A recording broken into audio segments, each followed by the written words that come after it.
하나님 말씀은 에스라 6장 16절부터 22절까지의 말씀, 구약성경 718페이지 에스라 6장 16절부터 22절까지입니다.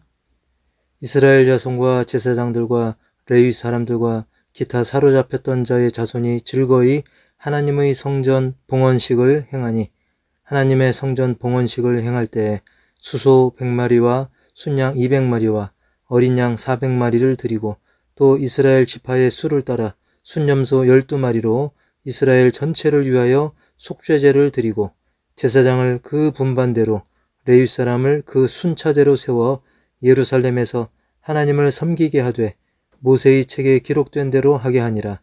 사로잡혔던 자의 자손이 첫째 달 14일에 유월절을 지키되 제사장들과 레위 사람들이 일제히 몸을 정결하게 하여 다 정결함에 사로잡혔던 자들의 모든 자손과 자기 형제 제사장들과 자기를 위하여 유월절 양을 잡으니, 사로잡혔다가 돌아온 이스라엘 자손과 자기 땅에 사는 이방 사람의 더러운 것으로부터 스스로를 구별한 모든 이스라엘 사람들에게 속하여 이스라엘의 하나님 여호와를 찾는 자들이 다 먹고 즐거움으로 이랫동안 무교절을 지켰으니, 이는 여호와께서 그들을 즐겁게 하시고 또 아수르 왕의 마음을 그들에게로 돌려 이스라엘의 하나님이신 하나님의 성전 건축하는 손을 힘있게 하도록 하셨음이었더라. 아멘. 오늘은 처음 믿음 회복이란 제목으로 함께 은혜의 시간을 갖기를 원합니다. 간혹 카톡이나 페이스북 같은 데를 보면 거기에 사진들을 올리죠. 근데 그런 사진들 중에는 결혼한 지 한참 되신 분들 중에서도 결혼 사진을 새로 찍어서 올리는 경우가 있더라고요. 그런 사진을 리마인드 웨딩이라고 말을 하는데, 때로는 본인들이 아닌 자녀들이 부추겨서 그런 사진을 찍어 올리는 경우도 있는데, 왜 그럴까요? 연애 결혼이든 중매 결혼이든 결혼 초기에는 뜨거운 열정과 애틋한 그런 사랑의 감정들이 있었겠지만, 바쁘게 살다 보면서 그런 감정들이 점점 사라지고 무뎌지고, 그래서 그 시절을 추억하면서 웨딩 사진도 다시 찍고 때로는 옛 추억의 장소도 다시 가보고, 이런 과정을 통해서 예전에 그 사랑의 감정이 다시 되사는 느낌도 들고, 그리고 정도 더 깊어지더라 라고들 얘기합니다. 이렇게 사람들은 아련하지만 사랑과 열정이 넘쳤던 옛 추억들을 막연히 떠올리는 정도가 아니라 실제로 다시 재현해 보면서 그 시절만큼은 아니더라도 그때의 감정과 활력을 일부라도 느껴보고 회복해보고 싶은 그런 마음들이 바로 인지상정인 것이죠. 그런데 우리의 신앙생활도 비슷한 부분이 있습니다. 그 시절 주님을 처음 만났던 그때 내 믿음 정말 순수하고 뜨겁게 타올랐었는데, 이렇게 그리워하면서 입맛을 다시기도 합니다. 물론 옛날, 왕년, 여기에 생각이 갇혀서 맴돌기만 한다면 그것은 별로 바람직하진 않지만, 한편으로는 과거 뜨거웠던 믿음을 떠올리면서 지금의 내 자신을 돌아보고 살펴서 더 힘찬 미래를 향해 나아갈 수 있는 그런 동기를 얻는 것은 좋은 일이라 할 수 있습니다. 그래서 간혹 어떤 분들은 휴대폰 화면에 초심으로 돌아가자 라고 써놓는 경우도 종종 볼 수 있죠. 초심, 처음 다짐했던 그 순수했던 믿음, 그것을 놓치지 말자는 것이죠. 오늘날 사실 많은 관계들이 깨지는 이유가 뭡니까? 초심, 처음 품었던 그 마음을 잃어서라고 할 수 있습니다. 부부간에, 부모 자녀 간에, 형제 자매 간에, 친구 간에 등등 예전에 서로 아껴주고 유해주고 심지어 이미 잘해주고 있으면서도 더 잘해주고 싶던 그때의 그 마음, 이런 것들이 세월 가면서 점점 흐릿해지고 세상 때도 묻게 되면서 점점 많은 관계들이 삐걱거리다 못해 아예 초심을 완전히 잃어버리게 되는 것 아니겠습니까? 성도 여러분, 세상은 변하고 우리의 믿음이 조금은 흔들릴지라도 결코 믿음의 초심을 잃지 말아야 되겠습니다. 혹 희미해졌고 잃었다라고 한다면 회복하시길 바랍니다. 오늘 본문 에스라서에도 회복에 대한 강렬한 소망, 그리고 결국 하나님의 은혜 가운데 놀라운 회복의 응답이 기록되어져 있습니다. 과거 이스라엘 백성들이 오랜 포로 생활을 할 때 그들의 꿈이 무엇이었겠습니까? 당연히 꿈에도 소원은 자유롭게 고향으로 돌아오는 것이죠. 그런데 마침 드디어 그 꿈이 이루어졌습니다. 하나님의 은혜로 그들을 억압하던 바벨론을 벗어나서 마침내 고향에 돌아온 것입니다. 그러나 고향 땅은 어떤 상태입니까? 집도 성전도 무너지고 또 삶에 필요한 많은 자원들도 너무나 부족했습니다. 우리나라도 되돌아보면 그 지독했던 6.25 전쟁이 끝나는 것 같고 휴전은 했지만 그 상처와 후유증은 워낙에 깊어서 회복하는데 많은 시간이 걸렸던 것처럼 역시 이스라엘 백성들 역시 이 성전 재건을 하고 또 가정을 회복하는 게 쉬운 일은 아니었습니다. 게다가 성전 재건을 방해하려는 그런 세력들이 얼마나 집요하게 회방을 했는지 그로 인해 재건 공사를 멈춰야 하는 일까지 생겨서 백성들은 왜 이리 뜻대로 되는 일이 없냐 그러면서 또다시 절망에 빠질 수밖에 없는 그런 상황을 맞이합니다. 그러나 하나님은 에스라를 비롯해 선지자들로 하여금 회복의 소식을 주시며 은혜로 함께 하셨고 그 결과 집요한 방해 속에서도 성전이 은혜 가운데 성공적으로 재건되었던 것입니다. 할렐루야. 마침 우리 호산나 교회도 다음 주면 35주년 생일을 맞게 되는데요. 곰곰이 돌아보면 우리 교회도 처음 성전 부지를 확보해서 공사를 시작하고 진행할 때도 많은 어려움들이 있었습니다. 그리고 이후에도 교육관 땅을 확보하는 문제, 그리고 리모델링하는 문제 등등 그때마다 크고 작은 어려움들이 있었지만 임마누엘, 늘 함께 하시는 하나님께서 하나님 말씀 붙들고 간절히 기도하는 성도들에게 응답을 주심으로 말미암아 교회가 점점 든든히 서고 있는 것입니다. 어쨌든 오늘은 이 말씀을 통해서 과연 처음 믿음을 회복하고 더욱 견고히 서려면 어떻게 해야 되는가 오늘 말씀을 통해 가지고 살피고 깊이 새길 수 있기를 주의 이름으로 축복합니다. 첫 번째로는 성전에서 회복하라는 것입니다. 16절에 보면 이스라엘 자손과 제사장들과 레위 사람들과 기타 사로잡혔던 자의 자손이 즐거이 하나님의 전 봉헌식을 행하니 라고 말씀하고 있습니다. 사실 그 옛날 솔로몬 때 이미 성전 봉헌식이 있었습니다. 그때는 나라가 아주 부강했던 시대였습니다. 그러나 지금은 아주 궁핍한 상황입니다. 그럼에도 불구하고 백성들은 온 마음과 정성을 다해 성전을 재건하고 하나님께 봉헌하는 것입니다. 규모는 솔로몬 시대보다 훨씬 못하지만 그들은 성전을 중심으로 마음을 하나로 뭉쳤고 하나님께서는 성전을 통해 그들에게 회복의 은혜를 베푸셨던 겁니다. 물론 하나님은 성전 건물 아닌 그 어떤 곳이라 할지라도 안 계신 곳이 없지만 특히 성전은 하나님 임재의 상징인 곳이기 때문에 그래서 학개 선지자도 이렇게 말씀을 전하죠. 이전의 나중 영광이 이전 영광보다 크리라. 만군의 여호와의 말이니라. 내가 이곳에 평강을 주리라. 만군의 여호와의 말이니라. 아멘. 내가 이곳 바로 이 성전에 평강을 준다고 말씀하고 있습니다.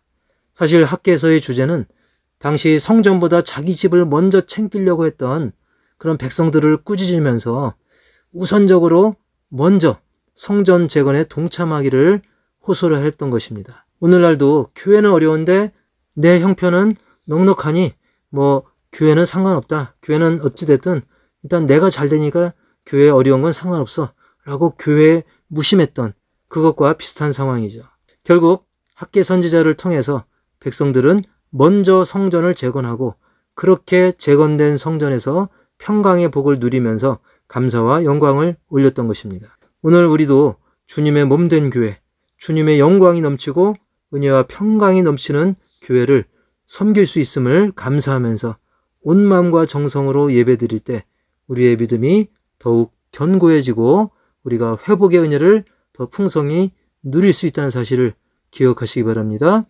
과거 아까 추억 얘기, 사랑 얘기를 했지만 우리가 그 추억이 묻어난 장소, 또 그 사랑의 추억이 있는 장소가 특별한 것처럼 우리가 영적으로 하나님의 그 은혜와 그 임재가 깊어지는 그곳이 바로 성전이라는 사실을 기억하고 우리가 성전을 더 사랑하고 성전 중심, 또 교회 우선 중심의 생활을 해야 될 것입니다. 두 번째로는 예배와 회개로서 회복되는 믿음, 자, 이스라엘은 봉헌식을 행할 때 하나님께 속죄의 예물을 드리면서 거룩한 예배, 그리고 회개하는 심령으로 예배를 드렸습니다.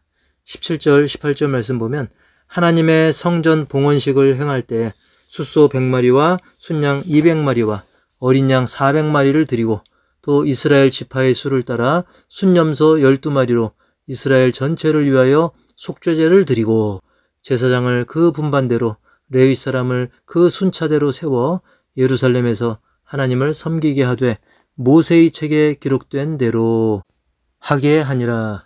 아멘. 즉 온전한 제물, 속죄의 제물, 즉 회개가 있는 그런 예배였다는 거예요. 또한 제사장과 레위 사람들이 정해진 순서에 맞게 질서 있게 진행을 했고요. 그리고 모세를 통해 기록된 하나님의 말씀에 합당하게 예배를 드렸다는 것입니다. 한마디로 온 마음과 정성 다해 예배를 드렸고 회개를 통해서 회복의 은총을 경험했다는 것입니다. 그러므로 우리 또한 예배 드릴 때는 온 마음과 정성으로 예배에 집중해야 될 줄 믿습니다. 또한 말씀이 선포될 때는 날 위해 속죄의 제물 대신 예수님을 생각하면서 예수님, 내가 이런 잘못을 했습니다. 이런 잘못이 깨달아집니다. 이렇게 내 자신을 살펴서 온전한 회개에 이르도록 하는 것이 중요합니다. 그리할 때 회복의 은총이 충만하게 임하게 되고 나의 그 처음 믿음이 더 회복될 줄 믿습니다. 그리고 세 번째로는 절기를 지키며 회복되는 믿음이라는 것입니다.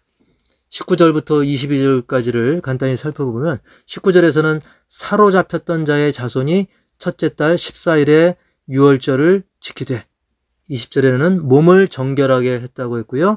21절에는 이방 사람의 더러운 것으로부터 스스로를 구별한 모든 이스라엘 사람들에게 속하여 즐거움으로 이레 동안 무교절을 지켰으니 이는 여호와께서 그들을 즐겁게 하시고 라고 말씀하고 있습니다. 결국 이 유월절 절기를 지켰다고 하는 것은 구원의 하나님을 기억하고 기념을 했다는 것입니다.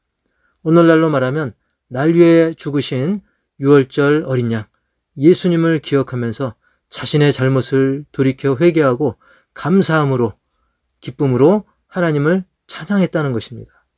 오늘날 교회에도 많은 기념일과 절기가 있습니다. 부활절, 성탄절, 맥주감사, 추수감사, 그리고 예수님의 살과 피를 기억하는 성찬식, 이러한 모든 것들이 다 깊은 영적인 의미가 있는 것이죠. 출애굽기 12장 14절에도 보면 너희는 이 날을 기념하여 여호와의 절기를 삼아 영원한 규례로 대대에 지킬지니라. 이렇게 절기를 지키라고 명령하셨습니다. 예수님도 고린도전서 11장 25절에 식후에 또한 그와 같이 잔을 가지시고 이르시되 이 잔은 내 피로 세운 새 언약이니 이것을 행하여 마실 때마다 나를 기념하라 하셨으니 라고 말씀하고 있습니다. 이렇게 구약이나 신약이나 절기라든지 이런 기념하는 이것을 굉장히 강조하고 있는데요. 사실 요즘 세상에서는 뭐 별걸 다 기념하지 않습니까? 뭐 만난 지 50일이다, 100일이다, 뭐 빼빼로데이다, 화이트데이다, 블랙데이다, 뭐 별걸 다 기억하고 기념합니다. 의미를 부여합니다. 하물며 하나님께서 우리에게 더 풍성한 은혜를 주시기 위해서 기념하라라고 하신 우리가 그런 절기에 대해서 별 생각 없이 그냥 넘어가는 것은 말이 안 되는 것이죠. 하나님은 이렇게 하나님이 베푸신 일들을 기념하는 그 사람을 기억하시고 은혜 베푸실 줄 믿습니다. 시편 112편 6절에도 보면 그는 영원히 흔들리지 아니하며 의인은 영원히 기억되리로다. 아멘. 이렇게 영원히 기억되는 의인의 삶을 살기를 축복합니다. 간혹 친했던 분들에게 아주 오랜만에 전화를 해보면 어떤 얘기를 하냐면 그렇지 않아도 자기도 생각하고 그래서 전화를 하려고 했다라고 이제 때늦은 핑계를 대곤 합니다.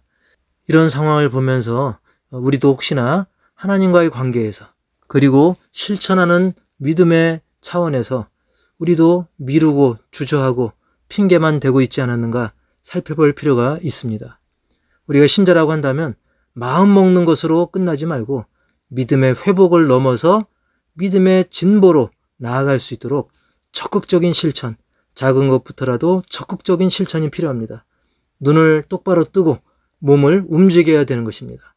추억에만 잠겨서 입맛만 다치지 말고 오늘 말씀대로 교회 중심으로 회개가 있는 예배, 그리고 하나님이 내게 허락한 절기들을 잘 지키고 예수님이 기념하라고 한 것을 또 잘 기억하고 기념함으로 말미암아 처음 그 믿음을 회복하고, 그리고 회복 정도가 아니라 힘차게 전진해서 더욱더 기쁨이 충만한 그런 믿음 생활을 할 수 있기를 주님의 이름으로 간절히 축원합니다. 하나님 아버지, 우리의 믿음이 제자리 걸음 또는 과거로 뒷걸음질 하는 것이 아니라 처음 믿음을 회복하고 더 나아가서 우리의 믿음이 하나님 기뻐하시는 뜻 가운데 더욱더 전진하고 성장하는 우리 모두가 되기 원합니다. 그리스도의 장성한 분량까지 자라기 원합니다. 도와주시옵소서.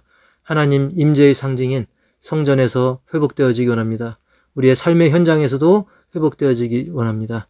그래서 주님의 몸된 교회와 또 그곳의 일원인 내가 복의 통로로 쓰임받게 하여 주시고, 우리가 예배를 통해서도 진정한 회개 그리고 감사, 은혜가 충만한 예배가 되게 하시며, 하나님께서 우리에게 명하신 절기와 기념일을 통해서 그 신앙의 유익을 많이, 또 믿음의 진보를 많이 이루는 우리 모두가 되게 하시고, 무엇보다 생각만 하지 말고 실제로 움직이고 시작하고 그래서 진보를 이루는 모두가 되게 하여 주시옵소서.